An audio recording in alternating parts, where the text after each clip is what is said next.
ग्रीष्म ऋतु का समय, गर्मी का समय, मन में भाव आया। कृष्णदास जी पौड़े हुए थे, लेटे लेटे, गले में थोड़ी गर्मी लगी तो जलपान किया। उसके बाद विचार किया कोई ऐसा फल खाया जाए जिससे थोड़ी गर्मी शांत हो। तो मन में विचार आया, बोले जरूर ठाकुर जी को गर्मी लग रही है, इसीलिए मुझे गर्मी लग रही है। निकल गए महाराज बाजार में लेने के लिए खरबूज। जैसे ही पहुंचे तो महीने का पहला फल आया था। लेने के लिए जैसे ही पहुंचे, दुकानदार से जाके बोला भैया कितने का लगाया, भाव मोल करो।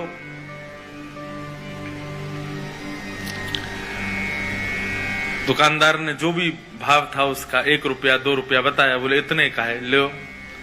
यहां कृष्णदास जी खरीदने लगे, इतने में ही राजा के सैनिक आ गए। सैनिकों ने आकर कहा, बोले नहीं, महीने का पहला फल है, पहले राजा की सेवा में जाएगा, बाद में किसी मंदिर मठ में जाएगा। कृष्णदास जी बोले यहां तो हमारे लाल जी की नाक कट जाएगी अगर ये फल राजा के यहां गया तो।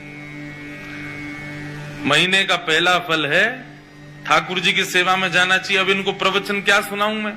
ये राजा के यहां रहने वाले लोग, इनमें बुद्धि विवेक तो होता नहीं है। केवल तनख्वाह के लिए राजा की जय जयकार करते हैं।